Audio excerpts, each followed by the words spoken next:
Hello and welcome to the Daily Millwall for Saturday, the 24th of August 2024. Today was match day, early match day, 12:30 kickoff, plenty of that this season. We drew 0-0, 0-0 with Hull City, away at Hull City.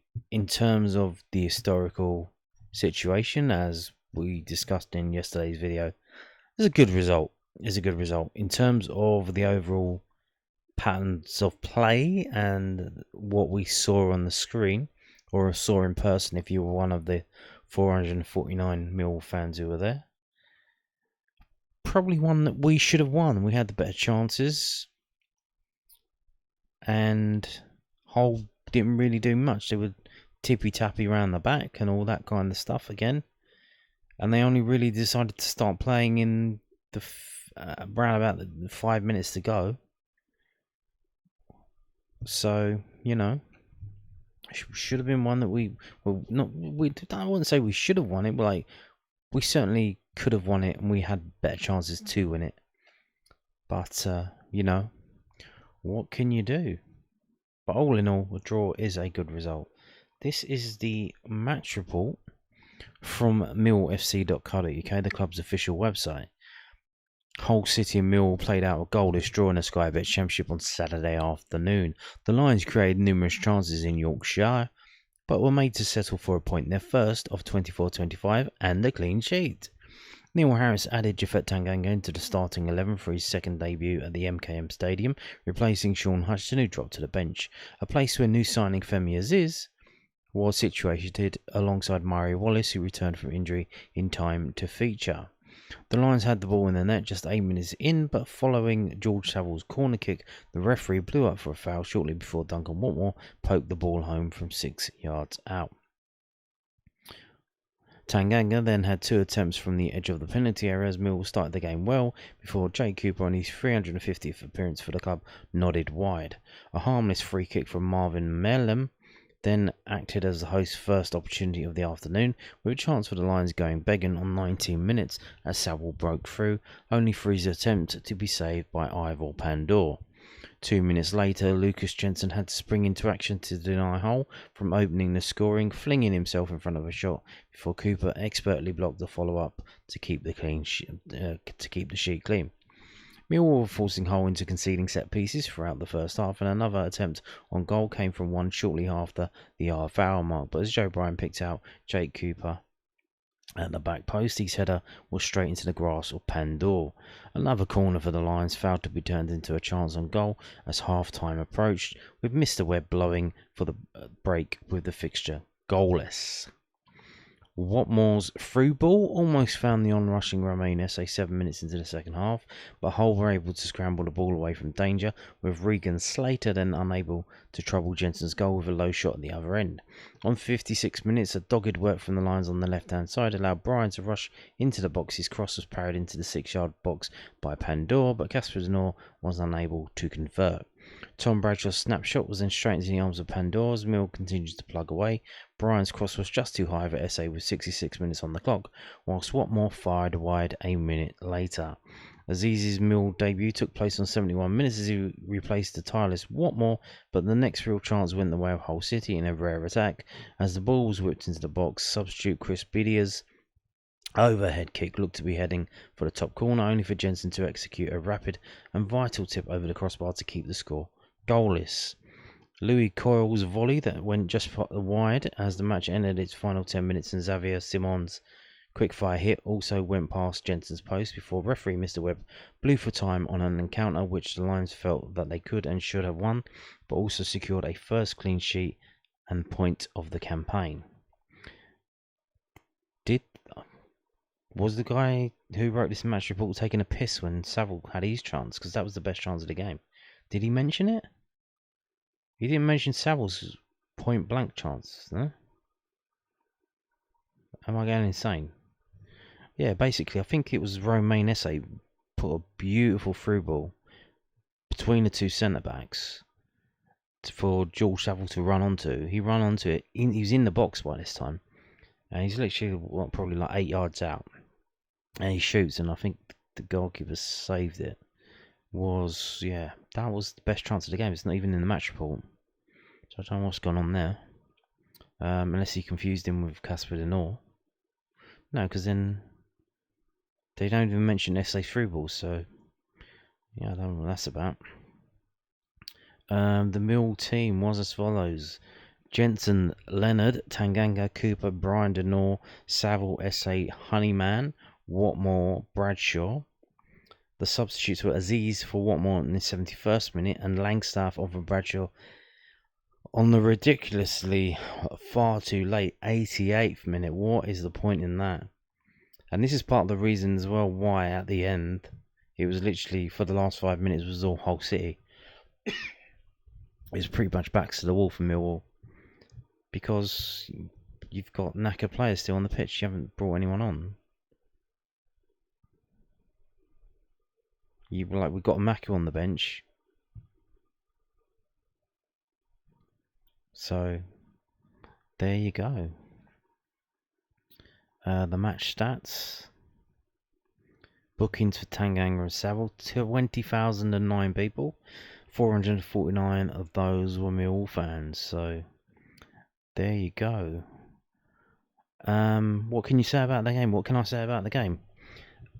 Well, it's a team we all expected. I don't know what Langstaff has to do to start to play. I mean, unless they've got him in after and he's not all that in training. But some players just don't train right, you know. But he scored a load of goals. So I imagine, obviously, he's playing against some decent players here, some who've played in the Premier League. So if in training he's fucking dog shit, and I thought, fuck, maybe this is a step too far for him. So maybe we bought a dud. Maybe we bought an absolute dud, and they don't want everyone to know. Which is why we're probably trying to sign a new striker, because they keep going, oh, we need more strikers. We need another striker. So, and as predicted, as I mentioned the other day, Jensen, obviously, suggestions that maybe he should be benched and then Roberts should come in. And I said, hold on. What's going to happen is that Tanganga comes back in. He's going to be the main reason why we keep a clean sheet. And then they're going to give all the praise to Jensen, saying, oh, look how good Jensen is. And that's exactly what happened within about, half an hour after the game. On social media, the Millwall team picked out the 2 saves that Jensen made. Okay, oh, look how good Jensen is. His first clean sheet. And a lot of people are like, oh wow, yeah, he's flapping at them. Look if you can find it, look at it. He's flapping at it like a canary that's just been escaped the cage and doesn't realise he's gone from a metal cage to a bigger cage in terms of a room or a house.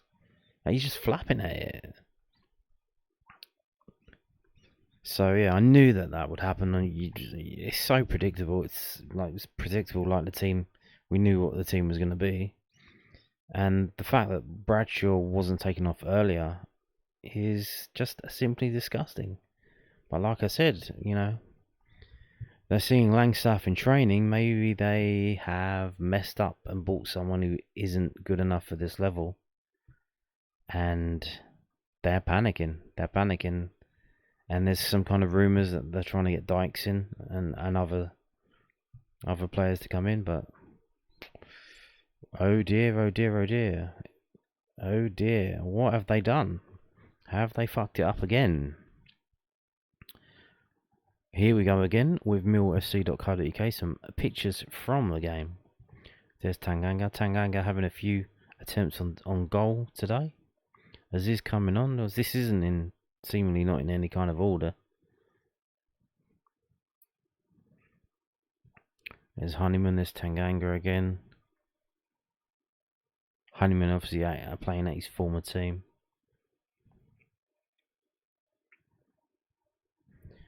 In terms of, we were the more attacking team, but not in a way that we were the more attacking team against Watford after we went 2-0 down, or against Bristol City when we went 2-0 down. it was a different kind of attacking, kind of subdued. To be fair, the whole game, I watched the game on Sky Plus on my Now TV box. It was like flat. It was completely flat. I'm pretty sure for the opening day game, I'm pretty sure that Sky pumped in extra sound effects for that game. I think they did. But for this one, they didn't do jack. And it was pretty flat. Not really any noise. Obviously, there's only 400 Millwall fans, so they're not really going to make that much noise when they're surrounded by 18 or 19,000 Hull fans, and they didn't make any noise. So it was just completely flat, drab affair. Obviously, with the weather as well.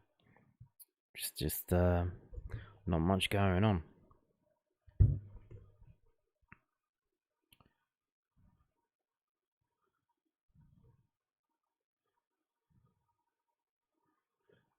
I think we're back round there. So there you go. Now moving on to this from londonnewsonline.co.uk. Bit of I don't know what this is. It's what did they call it last season? The talking points. But this time they're calling it the lowdown. So I don't know if this is a new thing they're trying to do. The lowdown. I think they realise that probably people don't really they don't really want to read a match report about something they've already seen, especially the games on television, because they've just seen it. So why would they want to know about it? Which is true, because the videos that I do on Saturdays about matches don't really have that decent amount of views, less than the other videos, which is understandable. So I think they've gone to kind of a kind of simulation of the match in terms of extracting some kind of value and story points from the game to talk about, rather than just this is what we saw. Well, we know what you saw because we saw it too.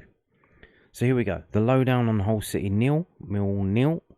KG contest as the Lions have chances to turn 1 point into 3. Millwall claim their first point in the championship season with a goalless draw at Hull City today. Here is the lowdown on the match. There's the lineups. I'm not going to repeat it. We've just discussed that. Snapshot of the game. A cagey contest with both sides eager to avoid defeat. A better point for Millwall as the away side. If any side was going to win the match, it looked to be the visitors as they created the better chances. Agree. George Saville and Tom Bradshaw could, and perhaps should, have put the lines in front. Tom Bradshaw's one, not really. He kicked it straight at the keeper, but he had to kick it through the legs of a player. There wasn't really anything he could do. So he had to go through the legs of the player. And that just meant it went straight at the keeper. But again, so the George Saville, I wasn't going crazy. The George Saville chance, which wasn't mentioned in the official match report, just must have missed that. Saville's chance arrived midway through the first half. He was slipped through by a beautiful ball from Romain Esse, but was denied by the onrushing Ivor Pandor, who made a smart stop. Bradshaw's chance arrived in the 63rd minute. The ball broke to the Welsh international inside the box, but his turn and shot was straight at Pandor. Had it been either side of the keeper, he would have given his side a priceless lead. Well, he needs about 7 chances to score. Chris Biddier had Hull's best chance in the 77th minute. His overhead kick was stopped smartly by Lions stopper Lucas Jensen. Tactical approach. Neil Harris made one change to the side that lost 4-3 to Bristol City last weekend. Jafet Tanganga returned from suspension straight into the starting 11. New arrival Femi Aziz was named on as a sub, with Harris sticking with 4-2-3-1 setup. The Lions looked very solid in the first period. Harris has always been someone who wants to make the most of set pieces, and they played for those chances. Millwall had 6 first-half corners. Bradshaw headed one over. Tanganga had a chance from another. The second-half approach was much the same, but as you would have expected, the home side became stronger and began to ask questions, which Millwall answered well. Defensively, they looked a lot better. The return to Tanganga made them more competent and stronger. He organised the defence well, and it's worth noting that Hull struggled to break the Lions down. This is something we got used to in the reigns of Harris and predecessor Gary Rowett. Star man Casper Denor involved in all the good things Millwall did. He worked really hard alongside Saville in the centre of the park as they managed to nullify the host midfield threat. Not too sure about that. He didn't really stand out to me. One player who did stand out was Joe Bryan. In terms of the reason why he's in the team is going forward.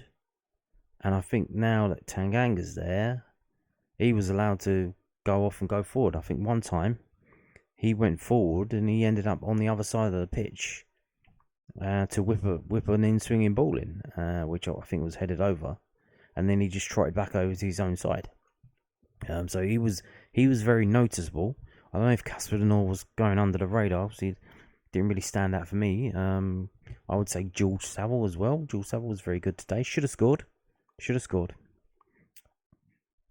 So best moment, Jensen's superb stop from Hull. Substitute Chris Beattie has been a bit of a tough start for the new Millwall number one. That save should give him a big confidence boost after having to pick the ball out of his own net 7 times in the opening 2 games. Well, like I've said, if you watch it, he's flapping at it. Like it's literally. Why is he flapping at it? It's right there. He knows where it's going to be. Moment of the match. In contrast to the opening 2 games, the Lions were not as ruthless in the final third. A talking point down the pub, the Bradshaw versus Langstaff debate. A lot of fans have called on Neil Harris to give Macaulay Langstaff a start. The striker has been prolific in the last couple of seasons, scoring a hatful of goals. However, those have been in non-league and League 2. What people don't always recognise is the scale of the jump. It will take time for him to adjust. He has a good mentor in Bradshaw, who has scored goals at this level constantly since he arrived at Millwall. Albeit not prolifically, the former Notts County man will get his chance to shine, but it's important that it happens at the right time. What the boss had to say. I'm really pleased with a point. I asked the boys for a clean sheet mentality and the importance of getting us back on the coach with a point or 3 today, and we were excellent defensively. The only disappointment for me is we haven't scored a goal at the other end to win the game. I'm happy with a point and I'm happy to get off the mark. I think it's vital we got off the mark today. Indeed it was. And like I said, overall, it is a good point. I previously mentioned yesterday's video, the preview video, that we don't win at Hull. We haven't done it a lot. We genuinely lose up at Hull. So to not lose, to get a draw, it's good. It's a good result. But after watching the game, you would imagine that we should have scored.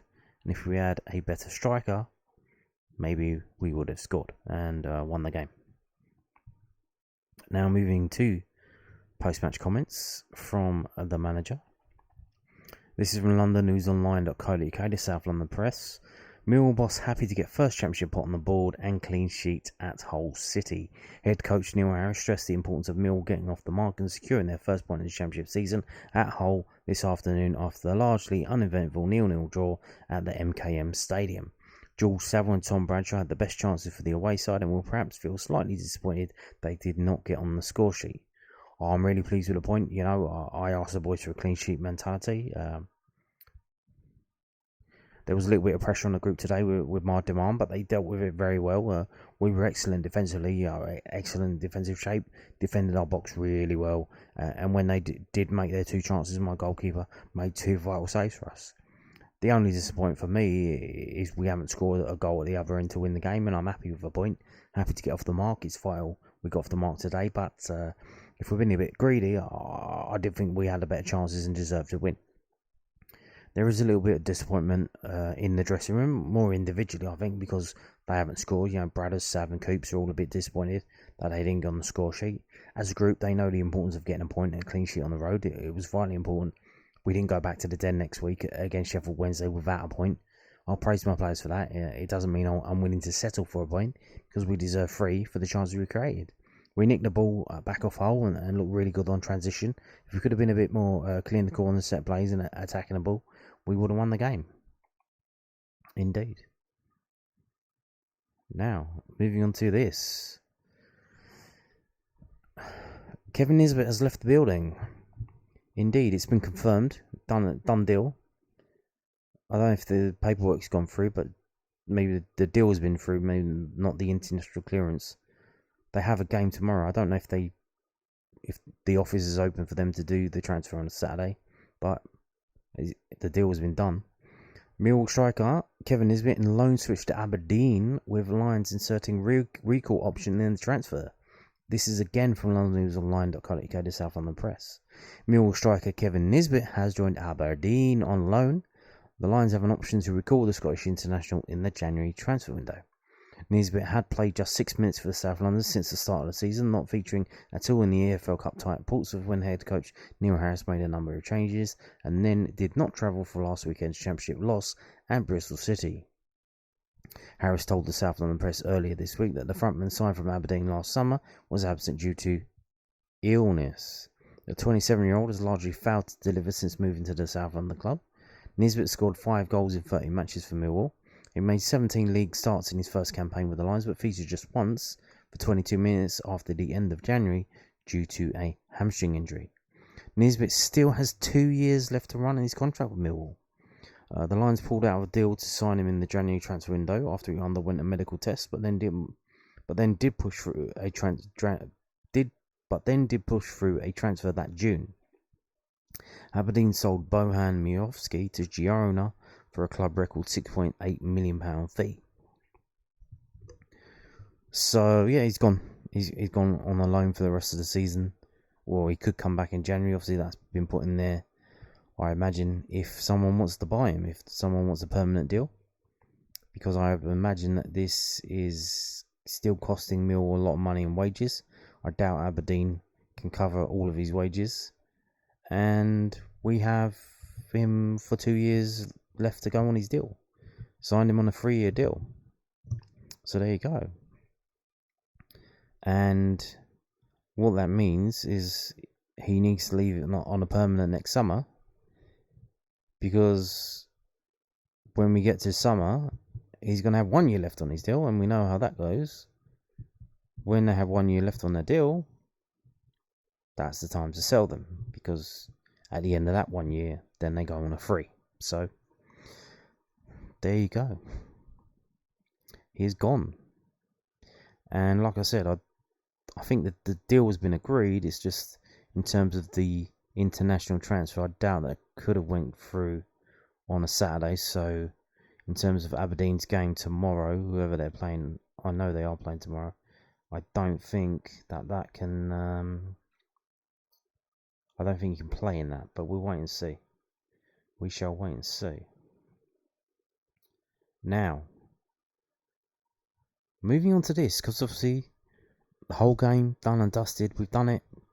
Move on. 2 days. We've got 2 days off, and then we go again on Tuesday. We go again in the Carabao Cup, the League Cup, against Leyton Orient at home. And that may be a bigger game than many think, because of a situation that has happened. Seemingly another bit of luck, another bit of fortitude, as mentioned the other day with the whole city's main striker going away on a flight to Mexico just before we play them. That was a bit lucky, wasn't it? We now have a situation where the EFL Cup draw for the 3rd round, so if we do beat Leyton Orient, it will be seeded. And they're saying it's to avoid a fixture congestion situation with teams in Europe.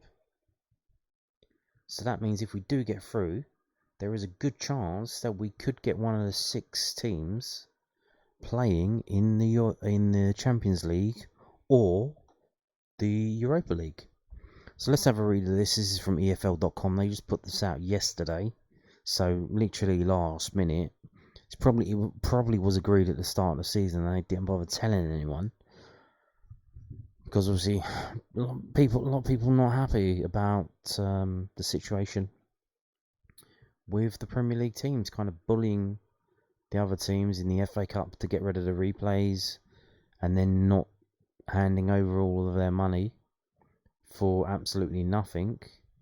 It seems they did get something, and it's this. So, draw conditions, that's what they're calling it, draw conditions.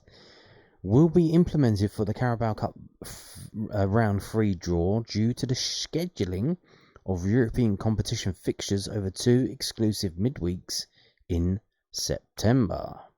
Carabao Cup round 3, why don't they call it third round? Round 3 fixtures will take place with the week commencing 16 and 23 of September, with the fixtures in the Champions League week commencing 16th and Europa League week commencing 23rd of September also scheduled during this period. So this thing with the Champions League and the Europa League, they've expanded it, some other shit I haven't looked into. I know it's really complicated and annoying now. So much so that they did the draw with a robot instead of real human beings, which is obviously a pretty easy way to fix it if you're using a computer screen. So that means the Carabao Cup, obviously this week, there are going to be games on Tuesday and Wednesday. Well, in the round 3, they're going to be all on 2 separate weeks if you draw, depending if you draw a team in the Champions League and a team in the Europa League, because they have European games in those midweeks. There isn't a free midweek to play the League Cup. The additional dates required in the calendar for European competitions are as a result of the increased number of games for the 24-25 season. To ensure there is no clash of fixtures, conditions will be implemented during the round 3 draw to ensure a club participating in the Champions League does not draw a club participating in the Europa League to enable the round 3 fixtures to take place in the alternate week. So they can't have a Champions League team playing a Europa League team in the 3rd round, because how are they going to play it? Because the Europa League can't play it on the 23rd, or they can't play it in the week 20 with the 23rd, and then the Champions League team can't play it in the week commencing the 16th. So there's nowhere for them to play it. So they have to make sure that the 2 circumstances, they don't meet in the 3rd round, which means they've effectively seeded the competition, but not a full seeding, just a 6-team seeding. The 6 teams that are in the Champions League and the Europa League. Okay. The round 3 draw consists of 32 clubs. The 25 winners from round 2, with the 7 Premier League clubs in UEFA competitions also entering this round. However, the UEFA Conference League, a competition Chelsea FC could be participating in, is due to begin in October, and therefore it has no impact on this Carabao Cup 3rd round draw. So Chelsea are in a pot with the 25 other teams. They don't get any special treatment. For the main draw, 2 separate bowls will be utilised. Bowl 1, consisting of the 6 Champions League and Europa League clubs. Bowl 2, where Millwall could be if we beat Leyton Orient, consisting of the remaining 26 clubs. A pre-draw will take place prior to Nottingham Forest round 2 fixture against Newcastle United on Wednesday the 28th of August, live on Sky Sports, to determine the home and away position of the 6 clubs in Bowl 1 for the first 6 ties of the main draw. Because what they're going to do is they're going to draw a team out of Bowl 1, then a team out of Bowl 2. So normally, when you draw a team first, they'll be at home. But they're not giving them home advantage. That would be too much of a piss take.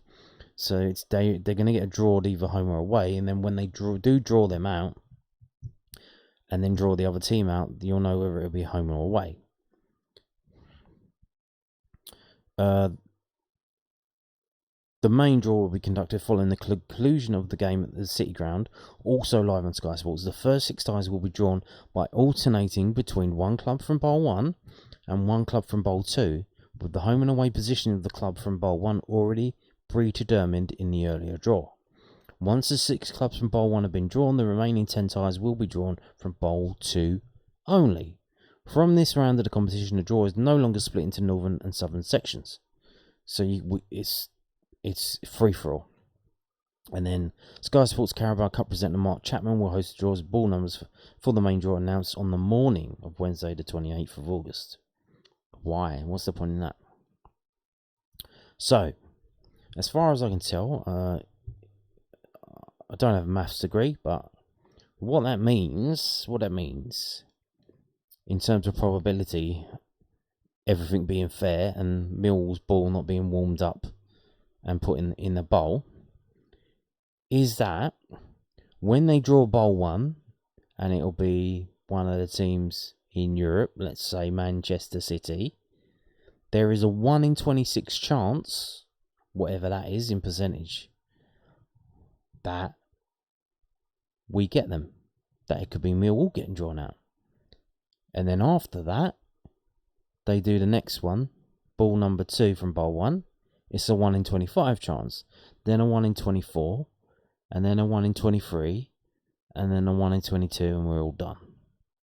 But even then, so if you're watching the draw and you see all that and we don't get, so if we're not drawn out of bowl 2 in the first 6 teams, here's what we ain't got one of the big teams in Europe. There is still a chance for us to get another Premier League team. There's still a chance for us to get Chelsea, which would be exciting, wouldn't it? Especially, obviously they are a really good team, but the chaos that they're in, if they come up against a Millwall team that knows what they're doing, and they've played with each other before, against the Chelsea team, don't even know each other, and they all probably hate each other. Like Sterling's not happy, other players not happy.